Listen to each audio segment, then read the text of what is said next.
How are you doing? I'm good. How are you? I'm good, thanks. Yeah, I got a little bit of a cough, but otherwise, I am okay. But it's a little bit sick, but not too bad. And you're in Toronto, right? Is that right? Or Yeah, I'm in Canada? Yeah, Toronto. Toronto. Yeah, this is correct. Cool. So do you want to start like on your book, or do you want to start on like some other pieces you've written? I don't know where you want to spend your attention. I'm happy to do either. I have questions laid out mostly on your book because I figured that's what you want to cover, but I'm open to do anything. Well, what are you interested in? Because you mentioned also like men's work and that side of Yeah. things as well. I'm happy Yeah. to start there because it's a little bit more So refreshing for me, having talked about the book you, quite a lot. Yeah, but yeah, I'm also happy to talk about the book too, for sure. Yeah. we can start with the men's stuff. I don't have like a lot laid out for that, but I did read the what's it, Broken Men and the Crisis of Masculinity or whatever you're Yeah, the piece I yeah, wrote. Yeah. so Cool. uh I Oh, guess let me see where that so yeah, so in that piece you're talking about the different examples in media, right? yeah. Like, do you want to unpack some of that, or like, Yeah, sure. Yeah. So in that piece, Broken Men in a Broken World, basically, I was looking at kind of depictions of masculinity in media, right? And so particularly in video games and TV shows, because there is this trend that a bunch of people have pointed out over probably since Me Too, I'd say, like over the last 6 or 7 years, where the masculine is sort of like uh, denigrated in media, or there's a particular type of masculinity put forth, which is which yeah, I guess a lot of men see as slightly condescending, right? And so there's a the response to that, I suppose, from some corners of society as well. Women were denigrated and condescended for so long in media that it's sort of men's turn now, which is somewhat understandable, but I think also kind of taps into a bigger culture war fallacy, which is that two wrongs make a right in a way, right? So I think that's that. I was kind of interested to explore that and also explore the ways in which like there are there's a sense that traditional masculinity is somehow toxic. That's a very sort of modern idea, um, and therefore, being stoic, being a provider, being quiet, not talking about your feelings as much. Of course, those things can all be really toxic, and I'm all for people talking, men communicating and being honest about what they're feeling. I think that's really important. And at the same time, there's a way I think we've thrown the baby out with the bathwater. So in that piece, I was kind of exploring the different ways that masculinity is depicted in media and what it can tell us about the what are really like complex dynamics between the genders. Yeah. do you think, like, what would you say the ways to deal with those problems are on not just limited to changing narratives and how we speak about it in like media and culture, but what do you think can be like done on like the ground for men, who are struggling and let's say at the lower Mm. end of the desirability hierarchy in mating or whatever. Mm. Uh, do you Yeah. have any view on that?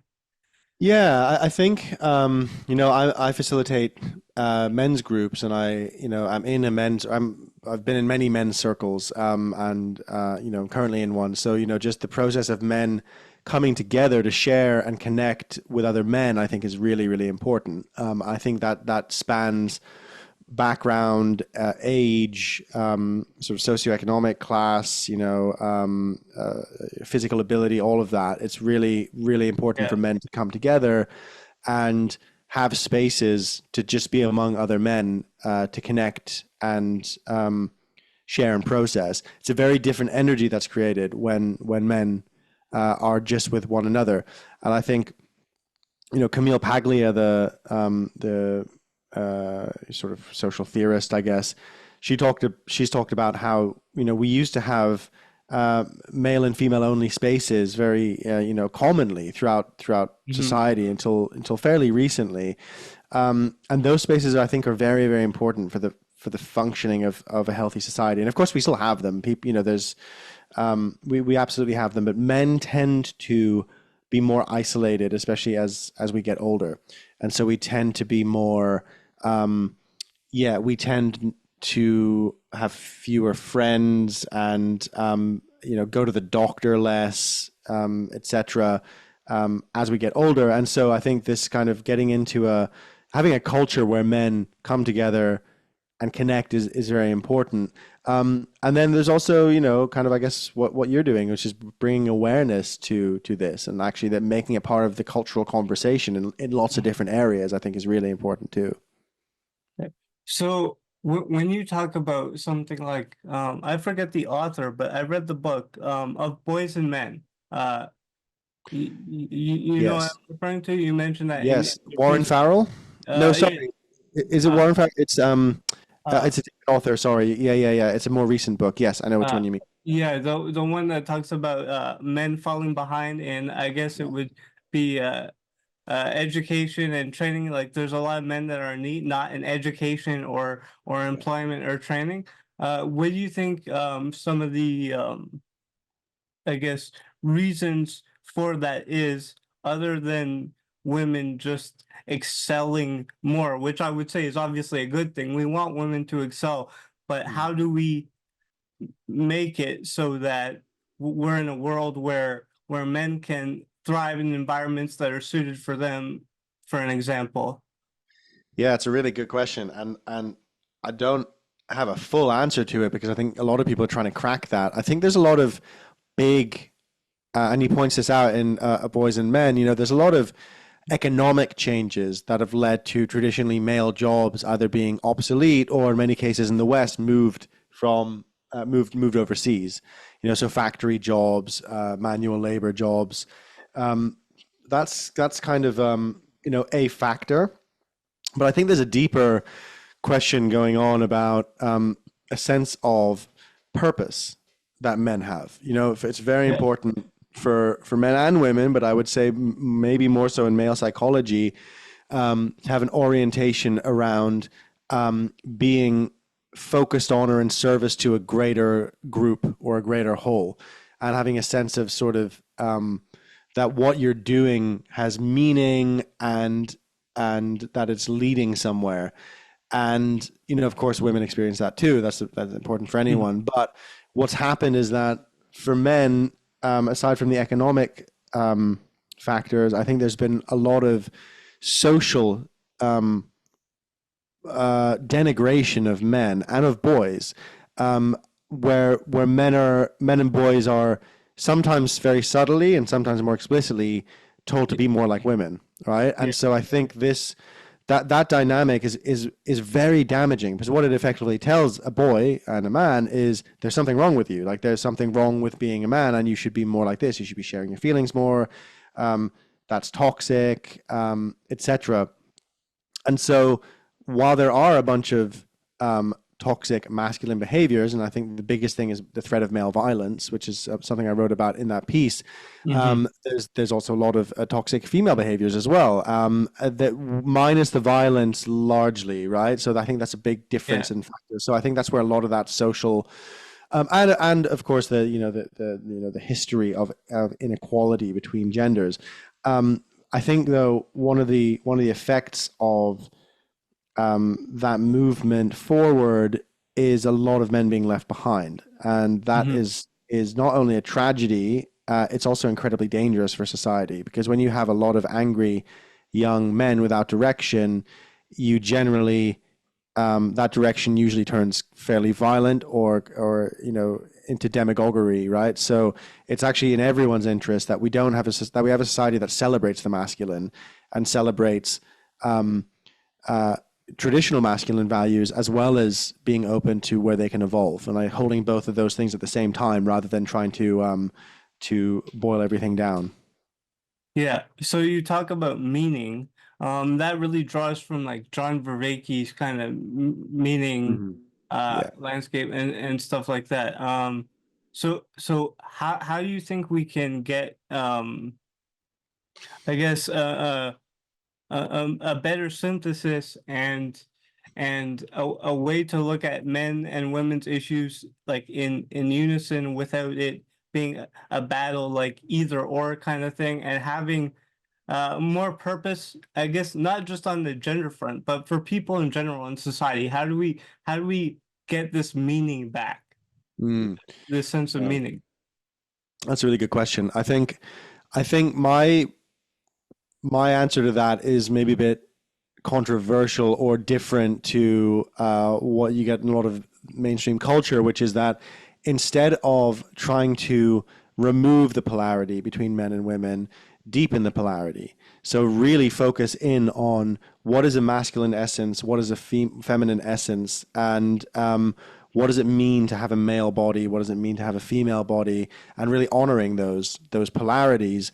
There's obviously a tendency for the concept of gender concepts of gender and sexuality to become very sort of fluid, and even a question arising of are they even real or are they constructs? I mean, in my view, biological sex is 100% real, and it has a huge impact on who we are, has a huge impact on the way we think, even though men and women are very similar in most, lots more similar than different in, fundamental domains of psychology, as best as I understand that research. There's differences as well. There's significant differences too.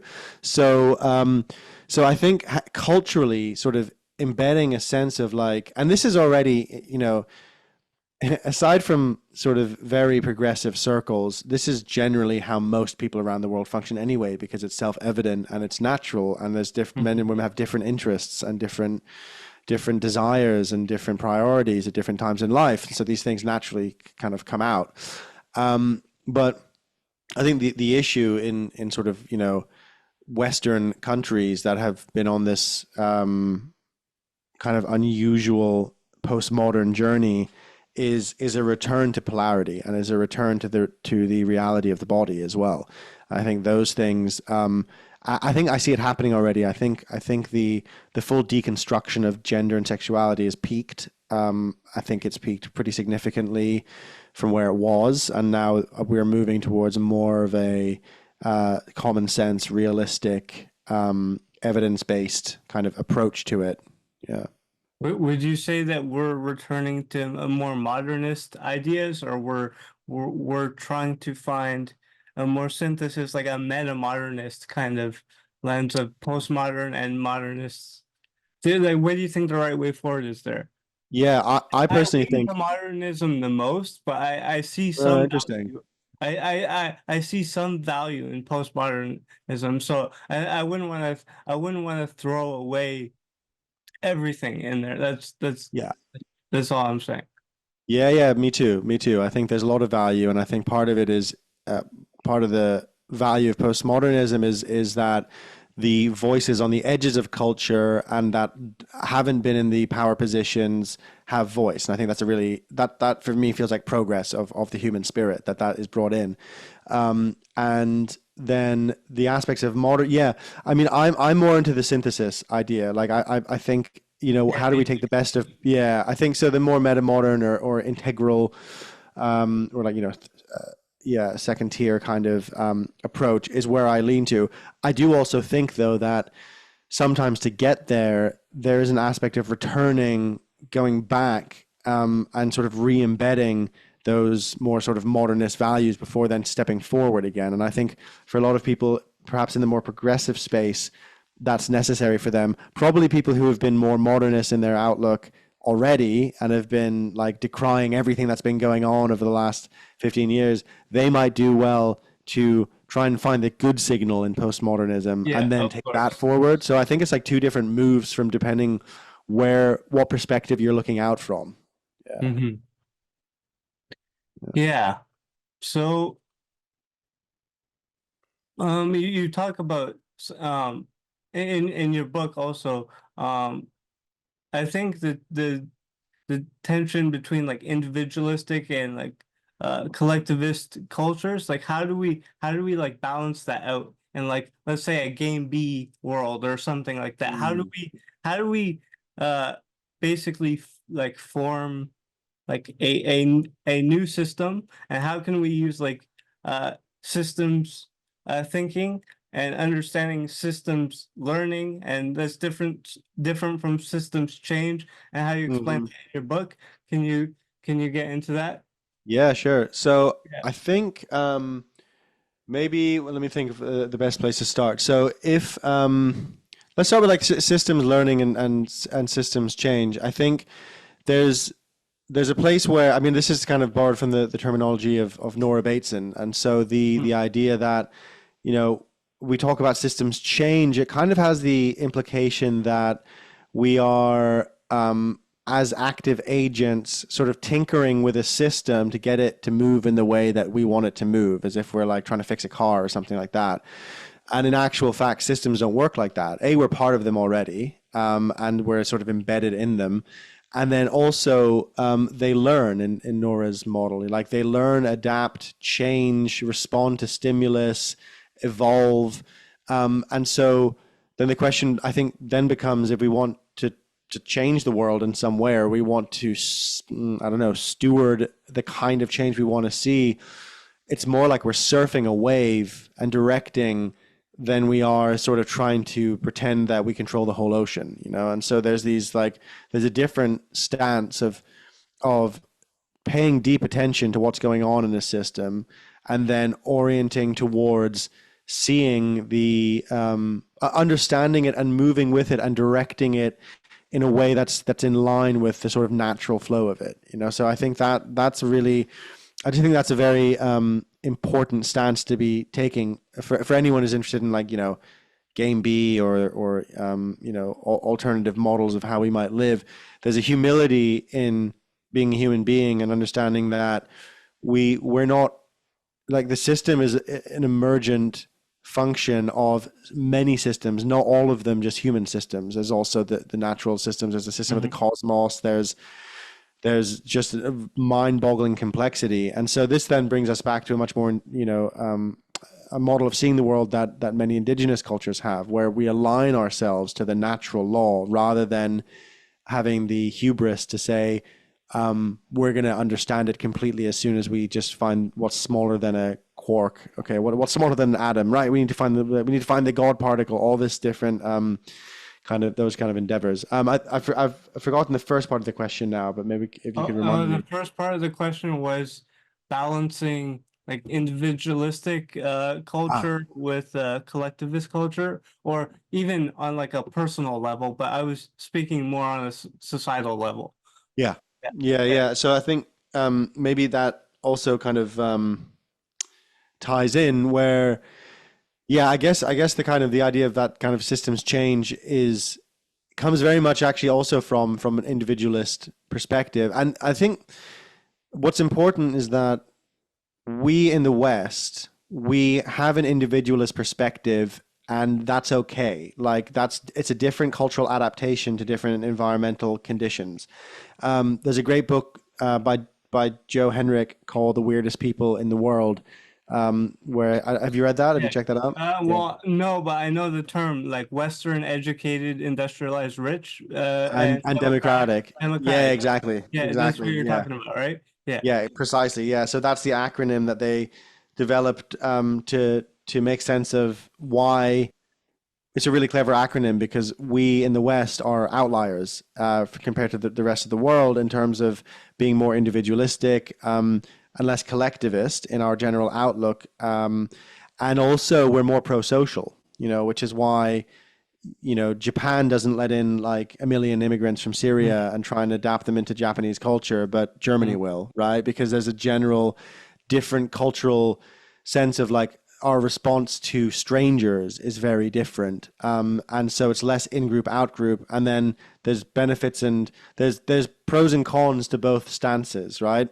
And one of the aspects of the hyper individualist culture is well, I mean, one thing I find interesting, it's a bit of a tangent from the original question, but like we outsource our trust to institutions rather than to networks of family and kin, you know? And so that means that we have, in some ways it's easier to work at scale. And it also means that when our institutions start not working very well, as they have over the last few years, we have an internal psychological crisis that comes up with that. It's really quite profound. And so I think about this a lot. Like, how do you get an individualist culture to become more collectively oriented? That's kind of, I think that's the story that, or part of the story that we're living through right now in the West. And a lot of the people who are involved in the kind of ideas that we're interested in are having this question. There's a big move towards like the we space, and like kind of collective intelligence and a sense of finding as individuals something that is beyond just the individual or an individualist perspective. And I think that's really, really important right now. But I also think that we can't look to other cultures to figure out how to do collectivism well. I think we have to look at collectivist movements within the West and look at our I would particular agree. psychology, yeah, and figure out how we're going to do it, because we're going to do it differently. Yeah. So how do you think we can? I think a lot of what's happening in weird countries is a lack of connection with other humans and nature, right? Because we're always on our phones and like Mm. how how do we get out of that? Is there uh, any other way other than just having, I guess, um, like men's meetups or women's meetups? Is there any like bottom up like cultural force that we can create that so that people can get in touch with themselves and get in touch with other people and nature and not be stuck in urban centers and Mm. Yeah, yeah, that's a good question. I mean, yeah, I mean, I think I really like the idea of Terence McKenna's idea of the archaic revival, which means reviving a lot of the practices and approaches that our Paleolithic ancestors used, who had no problem with being connected to nature or to one another, as far as we can understand. Mhm. Um, uh, and so, and this is something that, in a different way, Josh Schry, the host of the Emerald podcast, talks about as well. It's like a return to animism, a return to a sense that the world is a living place and we're part of it, or what John Vervaeke would probably call being embedded in the world, right? A sense of like, it's not something that we're like alien from, we're not, because I think one of the things you're pointing to there is this deep sense of alienation. It's like we're not part of the world, we're sort of watching it. And I think a lot of our screens reinforce that idea that we're sort of watching this thing unfold, but we're not deeply immersed in it. And so to become deeply immersed in it, we have to connect with one another, we have to be in nature, we have to be sort of, yeah, embedded in the thing, like, moving with it, being with it, breathing it in. And so I think a lot of, look, there's a lot of subcultures that are really into that, who like to go and dance in the woods or engage in, ayahuasca ceremonies or different ritual. But a lot of the time, still, we're borrowing from other cultures when we do that. I'm very interested in like, a lot of our collective gatherings in the West are indoors or they're in like sports stadiums or something like that. So there's a sense of like gathering and like a football, or soccer stadium is kind of interesting because you have like a patch of nature in the middle of it, and then it's in a city, and then you have all this kind of like people watching that patch of nature. It's not really about nature; it's about the sport itself. But Mhm. um, I'm really interested in, what does it look like to, there's a whole idea of rewilding, like bringing wildness back into natural places, in the countryside or in, we don't, you guys in Canada have proper wilderness. We don't have any wilderness left Yeah. really in Europe, except maybe in some parts of Eastern Europe. So that's a popular idea here where you kind of bring the wildness back. And I think there's practices that people, swear by, like forest bathing and just, but that's these are all just like, I don't think they're necessarily the solution. I think they're a symptom of a deep craving, and I wonder if the solution is a reorientation towards being embedded in an animist, living, breathing world as a way that we see reality to begin with. And that doesn't happen overnight, but I do think because it's so innate in all human beings. I think there's potential that, culturally we could get closer to that again. So you think it's just a matter of like the right messaging in culture, or how do we facilitate that is my question. Yeah, I mean, so definitely the right messaging. I think a lot of it's education, though. It's about what children are taught in a huge way, right? So it's like how many, do children? There's kids in London who've never seen a cow, right, or who've never seen like where potatoes grow from, and they go out to the countryside, and they're just like astonished, and I think that's a real tragedy. It's such a deep level of disconnection from the urban and the the rural. So I think so. One way I think is like education of children. Another way is education of adults, right? Of actually the messaging. You kind of create a cultural messaging around it. I think can have a huge impact, and so that can come through storytelling, it can come through media. It's a hard thing to kind of coordinate. It has to almost be bottom up, grassroots, a vibe. And that does happen in Sure. culture as a response Yeah. to conditions. I could see that happening. It's like a new kind of aspirational nature connectedness coming through our storytelling in the same way that woke ideology came through a few years ago. It just massively took over, HR rooms, media, etc. And I think there was a lot of reasons for that because I think there was a lot of various reasons that came about that would make it a bit different. But I do think there, with the environmental movement and the desire to get closer to the land that many people have, I could see that working. I could see that something like that coming off the ground. Yeah, on the topic of wokeness, how do you think like we can find synthesis between like the woke and anti-woke, or how do you think we can make like wokeness more expansive, getting rid of the kind of tribalist identity politics element of it, Mm, getting it to care about men and white people too, and consider that class and poverty, disability, disease, and things like that are the real afflictions or issues that people face, and these other gender racial things, it's not that they don't matter at all. It's not that they there isn't a bad history there, but we've had so much progress there that often goes unacknowledged, mm, and people have a hard time ex accepting or have a hard time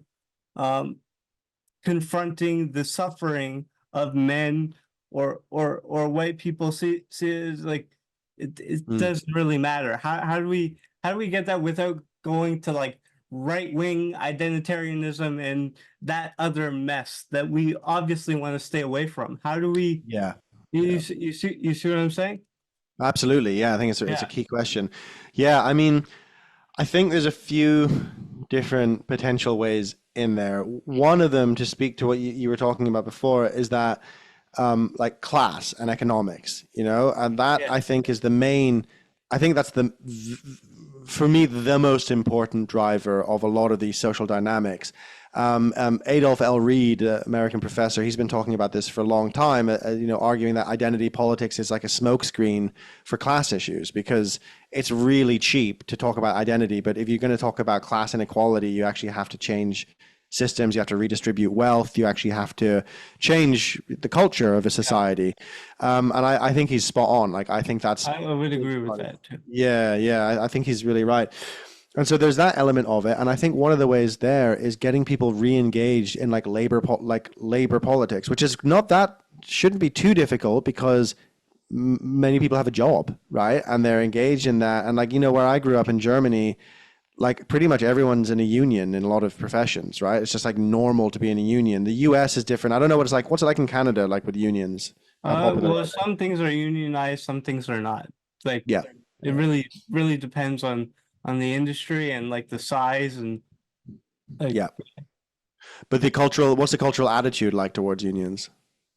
Well, I think Canada's pretty. It depends if you're in like Eastern or Western Canada, but generally speaking, Canada I would say is fairly like progressive, Yeah. liberal. Probably, I would say not on every issue, but overall, at least where I am in Ontario, it's pretty woke, or at least woke adjacent on most topics. Yeah. So we do get a lot of that kind of, yeah.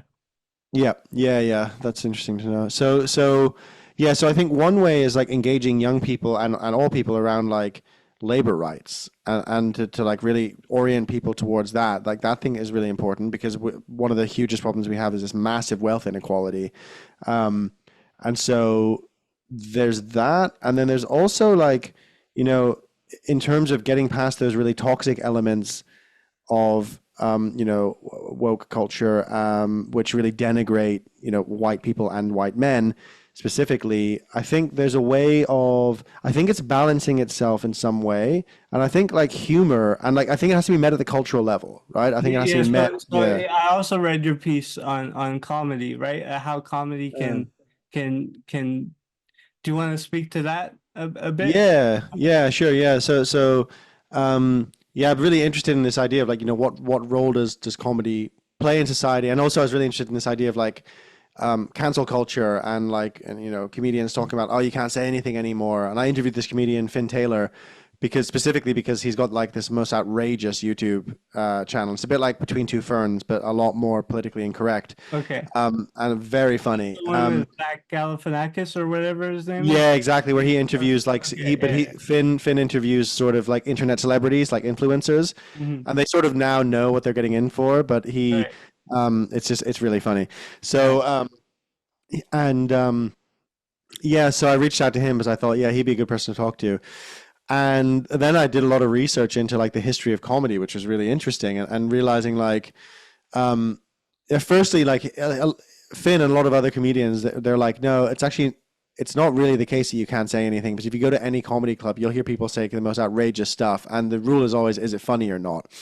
I think there is such a thing as cancel culture as well. I think it kind of peaked since Musk bought Twitter. There's a kind of a different, and since a lot of the Gen Zers who were particularly vocal grew up a bit. I think that's my personal theory about this as well. That they went from university to the real world, realized things are more shades of gray, and that the deep ideological position wasn't so cool anymore. And so I think what's happened is like it's not really cool to be like really up in arms and like and being a screaming activist at every single thing that makes you feel a little bit upset. Mhm. That's one of the things that shifted. Those people are still out there for sure. But yeah, but I think the role of comedy is that it's a really important way of recontextualizing, speaking what can't be spoken in a culture, and then recontextualizing it so that it can be spoken about. And I think that's really important. And so I think like the sort of the denigration of white people, it's such an easy thing for the far right to go after and get recruits over if no one else, like you're pointing out, if no one else is actually providing an alternative vibe of how to approach these topics. And I think humor is a really good one because it's it's kind of open, it's fluid, it's specifically designed to do this kind of stuff, which is talk about difficult things in a new way. So I Mhm. think yeah, I think that's quite an important one. And then also for people to say, just reasonable people, of which there have been many, saying like, hey, it's not cool to denigrate anyone for a characteristic they can't control, regardless of what Mhm. that is, period. Yeah. And I think that just keeping that message coming, I think is really important. So, aside from comedy, what do you think other mechanisms can be used to fight cancel culture, whether it's coming from the left or the right, but it more commonly comes from the left, or Hmm. that's how it's understood nowadays. So, what other how can we go forward? How can we come together more and understand different perspectives without wanting to, I mean, cancel each other, you know? Yeah, Yeah. yeah, yeah. I think one of the ways is where you have the conversation, because if the conversation is had in a particular social network, then it's almost lost from the outset because those networks are incentivized to basically gamify extremity and keep Mhm. people kind of on the platform. And also, like Marshall McLuhan said, the medium is the message. So if you only have 140 characters to make a point, you're always going to be selecting for a lack of nuance in the Mhm. argument. And most of these arguments require really deep nuance, and they also require humanity and empathy. And so it's actually quite, I think it's actually quite difficult to reach humanity and empathy on any text-based social network, or even like, I guess video, you can kind of do that, but it's if you're watching like a video on Instagram or TikTok, it's just broadcast. So it's just a person making a video to an audience. It's a kind of like performance. And so I really like the idea of there being spaces where there's real-time communication, like on Zoom or, the briefly, there was Clubhouse very briefly, which was audio, but actually that got very toxic very quickly too. So to be fair, Yeah, that didn't really work. I've been on Clubhouse before. Yeah. Yeah, yeah. When's the last time you were on it? Oh, maybe like 2 years ago, or I can't remember. I'm not sure if you're familiar with this occurrence, but there was one time Brett Weinstein was on there and a bunch of black women were yelling at him, calling him racist or something. Yeah. So that was a big thing on Clubhouse for a while, but yeah, I can't remember when that was exactly. Yeah, yeah, I remember that. It was a few years ago, definitely. It had Yeah, its sort of peak in like 2021 or yeah. something. I can't remember. Yeah. Um, so maybe it was 2020 even. Yeah. Yeah, but I'm still really interested in this like potential of having the conversation somewhere different, like there actually being somewhere more face to face where people have skin in the game. That's the other thing that's really important is like anonymity is quite toxic for real deep nuanced conversations because people don't have skin in the game. So something that removes the anonymity, important. And then there's a whole bunch of like algorithmic changes that the tech platforms need to do. But I think, yeah, I mean, I think what's happened now, it feels like the time of like huge sort of culture war arguments that split people right down the middle. COVID was definitely a time like that. Hmm.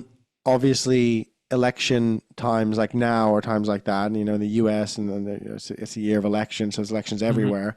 But they also don't feel like they have the same power behind them as they did in 2016, for example. It feels like things have shifted somewhat. Things feel more polarized, but also I do wonder if people are just now in really deep echo chambers, and the algorithms mean that they're rarely seeing content from someone outside that echo chamber.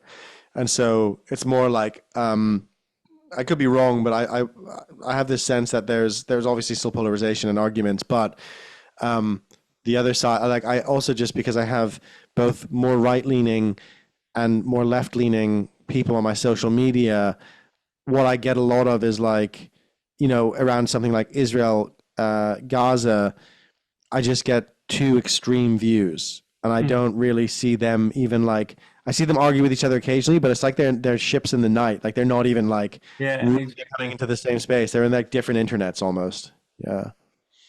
But do you think we're past peak woke or peak cancel culture in general, past peak polarization, let's say? Let's include the right wing in there, or do you think it's still an ever growing problem and it's just uh yeah.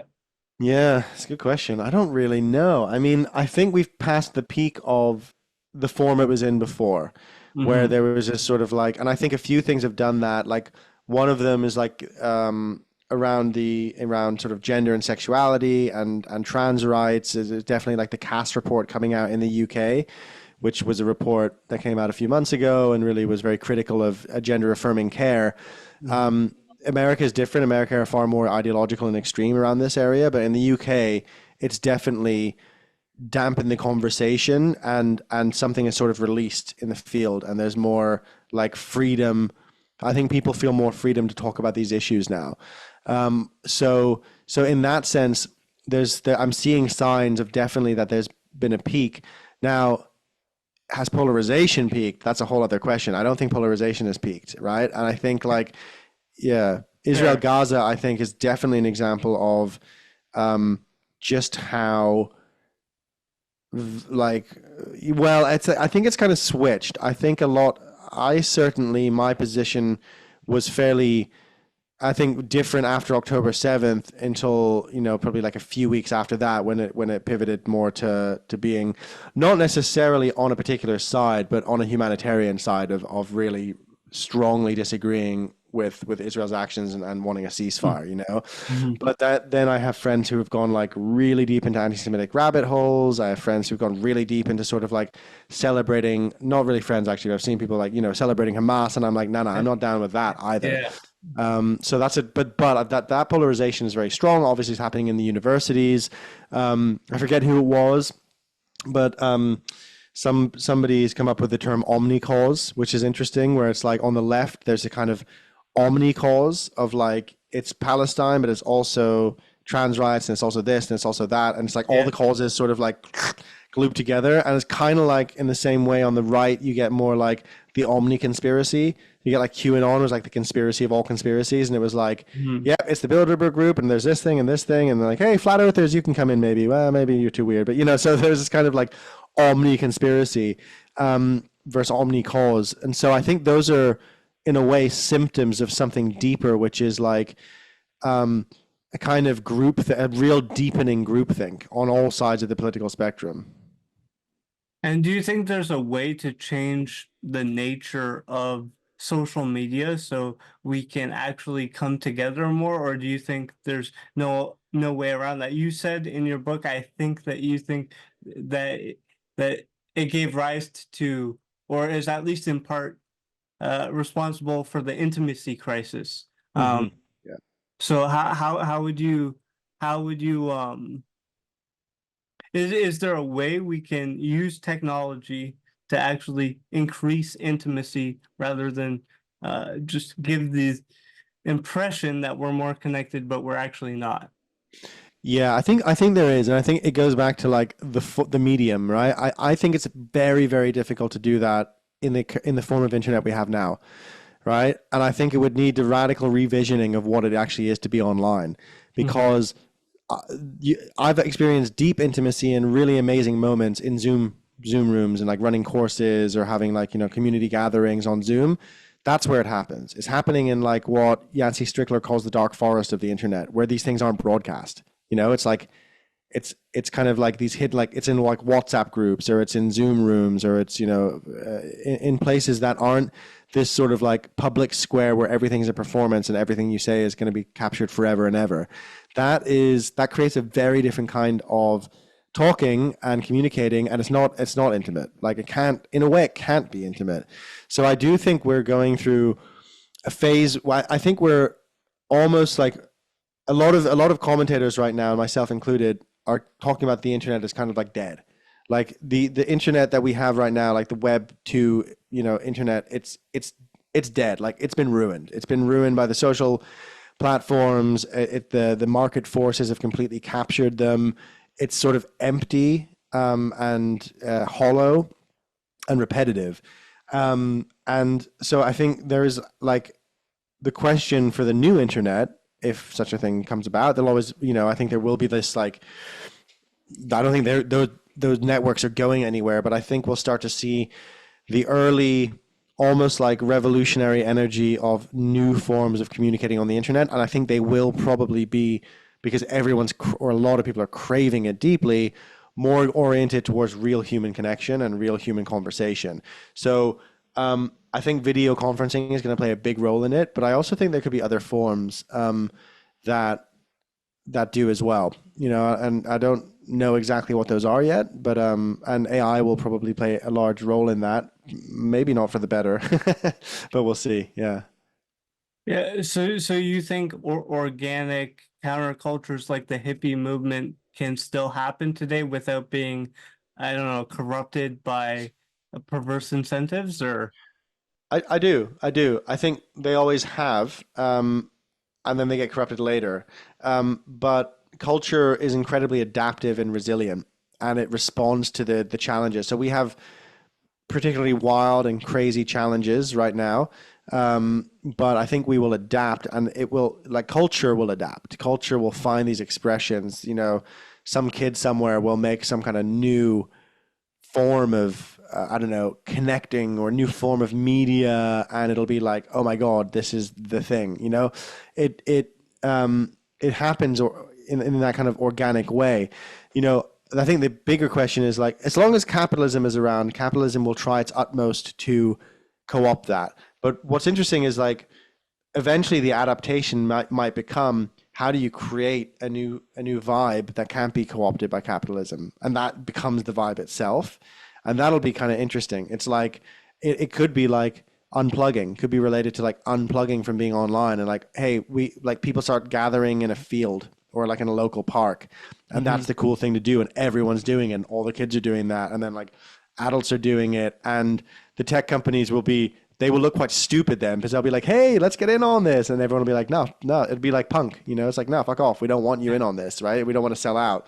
And we had that in the 80s, and 90s, like punk and grunge, and like the worst thing was being fake and selling out. Like those were like, cultural, that was like part of the counterculture. And of course, it then did get co-opted. So the question is, how can you make an adaptation that is kind of like our version of that, but actually got really clever game theoretic design in it that it can't be co-opted, or it's very difficult to. And how do you think we can get past like things like cultural narcissism and nihilism, which you talk about in your book? I think it's an idea from John Vervaeke, if I'm not mistaken, about Yeah. cultural Yeah. narcissism. Um, Well, more and broadly, I think than you said Vervaeke, it it's like, mostly yeah, affects people of the upper middle class because they don't feel like they're part of any group or something like that. Can you yeah. get into that a little bit? Yeah, so I was using it. A few people have used the term. I wasn't using it strictly in John's way, but I'm talking about. I think you're probably right. I think he's probably right about that. It probably is upper middle class more, but I actually think it really affects everyone, because I think it's also a function partly of our technology and social media, which makes everyone sort of more narcissistic because it's about broadcasting yourself. I think actually YouTube's slogan, if it wasn't still is broadcast yourself, right? Mhm. And so that's like what it's selecting for, is for us all to do that. But I think the nihilism is a sort of penduluming between cultural nihilism and cultural narcissism. Is about an identity crisis. It's about a deeper crisis of identity, of of who we are and why we are. And so yeah, one response that's become popular recently is people converting to Christianity, right? Which is, I understand the impulse for, but is not really my go-to solution, or wouldn't be my preferred solution. I think there's an element of returning to the old and returning to foundations, and in some ways probably does involve something to do with Christianity, but then actually making it new. So it's the yes and approach, and so I part of like, it has to come through cultural transmission. It has to actually come through cultural values changing, and that means I think creating cultural movements that actively reject either the cultural narcissism or the cultural nihilism, and have a better answer to it. Like, hey, no, we meet in this field and we do these beautiful rituals, and that's how we bind ourselves together, and that's our culture thing. Come over and join us over here. And that does happen now, and I think it happens increasingly. Like, people are really craving that. It's why people go to festivals. It's why they go to church. It's why they create new religions, etc. I'm not really into the idea of creating new religions. They Yeah, you almost said that always in go your wrong. book. Yeah, Yeah, yeah. I you just said think it it's, leads to cultic behavior and abuse and stuff yeah, like that. yeah, Uh, yeah. And look, so do traditional religions too, right? And so do certain companies, right? So, but I think yeah, I just think it's there's something of like hubristic about like, oh, I'm going to create a new religion, when religions are sort of deep in our DNA and culturally formed, especially if they've been around for thousands of years. And so there's something about listening to the existing wisdom, I think, which is really important. Some people argue for like a religious pluralism, where you get deeply into the different religions and you really commit to, like, yeah, I'm gonna like really commit to Christianity. I'm also really going to commit to Taoism, and I'm really going to commit to Buddhism, which is kind of interesting idea for me, because what spiritual but not religious people, myself included, generally have done is what Tara Isabella Burton author who has written about this. She calls it sort of like it's a remixed religion. It's like I'll take a bit of that, I'll take a bit of that, and I'll make my own religion of all the bits that I like, which of course is again kind of narcissism. It's all about me and my own expression and my own individual purpose and journey. So, and I think, and then there's also the idea of, you know, people having direct experience of the divine that you can elicit through psychedelics or through nature connection or through, you know, different practices. And so I think all of these things, you know, I think we're kind of exploring and grasping and testing all of these things right now, but we're in a liminal space. So I don't think we know yet. I just think we know what it's going to look like, what a sustainable way to do it is. Do you want to talk a little bit about how psychedelics and how that influenced your spirituality and your uh, understanding or conception of reality? And um, Mm, yeah, I mean, it was very formative for me and very powerful having my first psychedelic experience when I was I think 19. I think, you know, there's something about the experience that gives you a sense of being reconnected or re-embedded in the world. I think that's probably the most profound aspect of it for me. Um, and a sense of homecoming. Like, and I've spoken to a few people about this, but like this sense of like deep familiarity and total novelty at the same time. And there's, you know, that for me is there's something really profound and sacred in that experience and that feeling. And also just a sense of being in a conscious, loving universe that has a purpose to it. Like that is the overriding experience for me, as well as having you know, a direct relationship with it, you know, a direct relationship and communion with that. And so, you know, that I think that's informed a lot of my spirituality because it's the direct experience that then my inspired me to sort of seek out the philosophy that could explain it, you know. And so, and then like continuously, you know, like a lot of Eastern traditions have this model of, you know, spirituality where it's exactly that. It's based on direct experience, and then you get into the dialogue around it, and you get into the theory, and then you go back and you have another direct experience to test. So it's a kind of science in a way, and I see spirituality as its own kind of science as well as something like deeply mysterious. Yeah. how did it shape your ontological framing of reality and epistemology?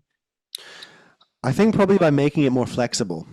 I think that's like the key thing, and I think like that flexibility is for me the most important lesson from the psychedelic experience because um, honestly, psychedelics have made the idea of believing something to me very unappealing because belief feels like it's not based on direct experience. Mm-hmm. Belief is just like, I want this to be true, therefore I'm going to believe it. And I get we all believe stuff, and you know, we have unexamined beliefs and we have more active beliefs. And I'm not saying belief is never a good thing. I'm just saying, like, in terms of ontology and epistemology, there's a way where psychedelics created a like made my ontology more of a fluid unfolding rather than like, okay, it's definitely this that's going on, or it's definitely idealism, or it's definitely like panpsychism is the thing, right? Whatever it might be.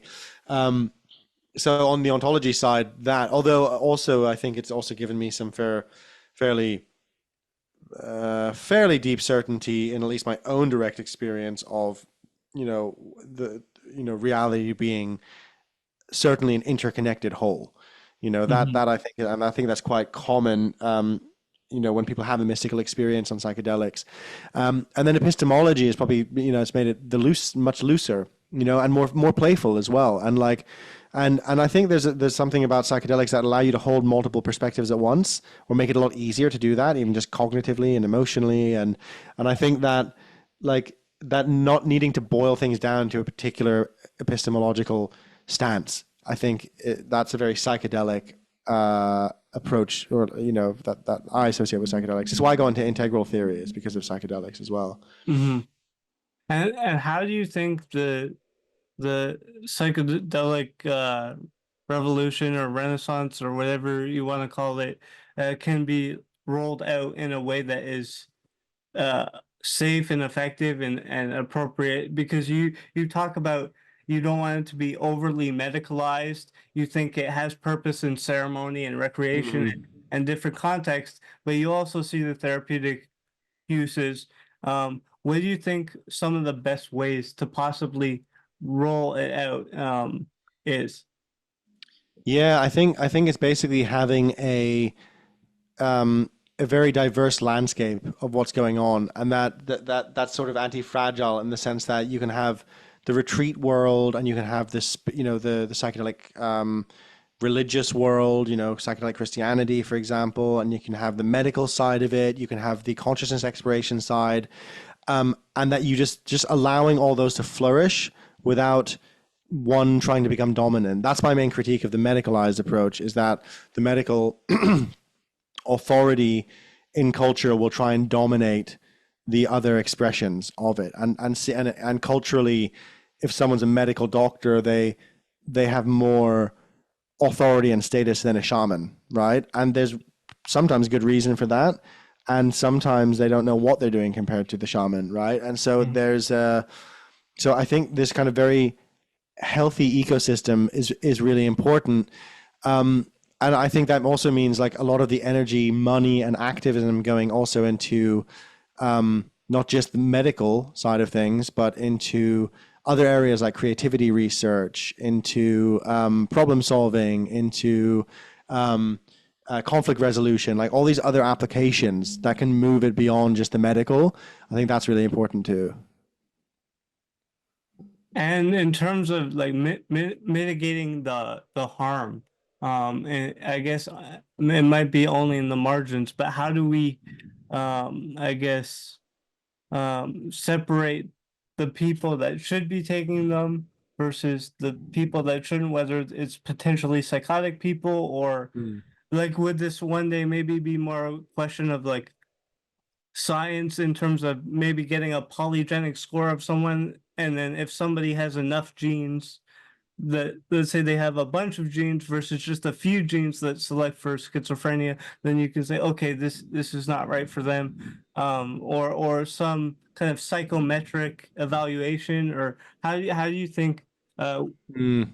s- It's tricky. Yeah, it's really tricky because right now, it's just general, like what they do on trials is like they just screen anyone who has any history in their family of psychosis or bipolar. They're just like automatically out. And if they themselves have it, they're definitely out, right? So it yeah. depends what screening protocols they're using, but like, yeah, that is often the way.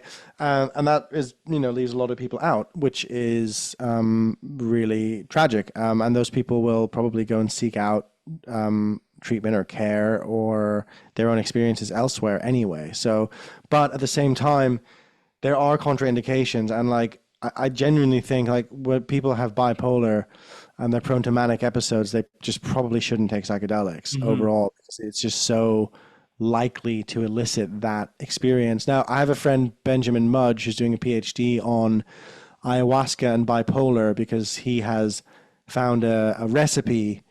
He's bipolar himself, and he manages it very well. And he's explored specific recipes of ayahuasca that are bipolar friendly. So there's that kind of research out there that's actually really interesting. Which is like, okay, well, actually, is it a question of dose? Is it a question of preparation? Is it a question of integration? I think that should be explored. There's just very little appetite to explore it in the medical world because they just want to get it over the line, and they don't want to be looking at the fringe cases that have potential risk because they don't want anything going wrong. But whether that's a good tactic or not is a different question. Hmm. I've never had an experience with like a real psychedelic, although I did smoke like marijuana heavily for like a year or two of my life, and it led to severe depersonalization, derealization, and panic attacks and anxiety and stuff. So that's just something I always think about. I've always been interested in taking psychedelics because there's some benefit potentially for depression and anxiety, but I also Hmm. don't want to worsen like certain uh pathological patterns in my mind or whatever. Yeah, yeah, Um yeah. It's a good approach. so yeah, I just was wondering because of that. So Yeah, yeah, um yeah. Is there anything else you'd like to cover or um No, I mean, I think we covered a lot of ground. I mean, yeah, I just was curious about your, your outlook and like your perspective on, all these ideas, particularly like, like we've talked a lot about sort of like meaning, the meaning in meta crisis. Like, what are you most excited about at the moment? Like, where do you see the greatest hope? I suppose would be my question. where do I see the greatest hope? Um, I see hope in people who are kind of doing the whole systems thinking sort of thing. I think that that is really important. Looking at things uh, as a whole, as you say, instead of like super reductionistic approaches. I think on a more social, cultural level, I think just being able to bond with people more and being able to connect and speak openly about things. As a Mm. disabled guy who's also uh, uh, a straight white male, it's kind of a weird intersectionality, so to speak, Yeah, because yeah. it's like you're you're you're vilified for being a straight white male, and you're also treated differently or repellent to some people because you're disabled, then also some people will give you more sympathy. So it's a weird Mm. box to be in, I Yeah. find. So it's it's it's hard to get for me at least, I found in my experience to get I guess earnest connections that isn't mediated through some form of virtue signaling or performative empathy or Mm. yeah it's hard, and then the vilification on top of it, especially when you get into the realm of like sexuality and stuff. I feel like I can be creepified a lot easier Mm. than like your average man, which gets into all that how men are being left behind. And I think Yeah. one interesting idea is um I'm sure you've heard of, I mean, your colleague Dave Fuller, is that his name, Mm. right? Hmm. Yeah. He interviewed Jeffrey Miller and Diane Fleischman. Do I have Fleischman. the Yeah. Yeah. Yeah. Fleischman? I Yeah, remember yeah, yeah. them. Yeah. They talked about polyamory being more culturally mainstreamed. I think that is actually a potential Oh. uh, solve for the men who aren't maybe good enough for like a full-time boyfriend or husband material, but then you're Mm. not having like as Jeffrey Miller would point out an enforced culturally enforced monogamy in that case, then you're asking like women to like fall on the sword and just be with the guy that's not good enough or might need some leveling up first Mm. before he can be psychologically or financially or whatever prepared to take on a proper relationship. And I think that might be one solution. I mean, I think the whole sex work thing is just more of a band-aid on an issue. Mm. And I think that can lead to problems too for interactions between men and women Yeah. and can make everything so surface level and transactional, and that's not uh it's not a deeper relating. So Yeah. yeah. Yeah, man. You give, yeah, it's a really unique and interesting perspective you have on like on these topics, especially then also that you have the sort of the meta perspective as well, which I think is like it adds that kind of like, yeah, kind of Yeah. richness So, to it. so Yeah. that would be my view on that. And I'm curious about you, how you got into this space, really, and what you like. I know a little bit about your biography, but I don't know tons. So if you could just tell me how you came to be who you are, I find that very fascinating. So Yeah, I don't know. That's an interesting one. I don't know. It's a great. I like the phrasing of it. I think I I mean, I got into this space just from just having always been curious about why, or actually, like, I don't know, I'm going to say critical about cultural assumptions. That's, I think, probably the most consistent thing. And that's also was a big part of psychedelics for me, was the whole culture around them, and the questioning of authority, and the questioning of like cultural certainties. When I was a kid, I was raised Catholic, but my brother and I and my sister weren't really that into it after a while. But certainly, my brother really inspired in me a sense of like challenging the tenets of like received wisdom, And so I think that's always been something that kind of drives me. And then yeah, and then having worked in media and marketing in the past, and I've always been a writer. So I wrote a novel in university, and then I was trying to be a novelist for about all of my 20s, and then we started Rebel Wisdom, and then I started writing nonfiction books, and so that's been like a big part of my journey. And I say trying to be a novelist. I do still intend to write novels in the future. I'm just on an extended hiatus, I would say. So yeah, I'd say writing as well. Like writing's been like my first love. Yeah. That's cool. And how did you get into like Jung and shadow work and all that stuff? Was that just part of your spiritual journey? I forget the progression of what like how that came to be. Yeah, I think Jung and shadow work. Yeah, I don't actually remember. Probably through, was it through Integral? I'd probably heard of Jung, but I got really into integral studies and like, Ken Wilber's work. And I think I came across shadow work there. And then I think I probably became interested in Jung through that. And through as well storytelling and sort of Joseph Campbell's work and the hero's journey, which isn't strictly Jungian, but there's a book called The Seven Basic Plots, which I read must have been when I was about 20, which is very influential on me, which is like a very, deep analysis of literature and movies and stories from a Jungian lens. And so like, I see, I kind of like see the world through stories, and I'm most excited by stories. So that was also pretty like influential on that. Yeah. I have a interesting question. I don't think you usually get. Yeah. Um, So I've noticed this, and you being in the UK, you might be able to answer this better for me. But I've experienced meeting people from the UK. They genuinely tend to be much nicer or much more empathetic towards the disabled, and Huh. like I have a huge selection to pull from. I mean, like just whenever I go to vacation in the Caribbean and I meet tourists from the UK, they always come over to me. They don't look at me strangely when I'm entering the pool. They tend not to ask too many ignorant questions, or if they do, they're doing it with the kindest of intentions. And Hmm.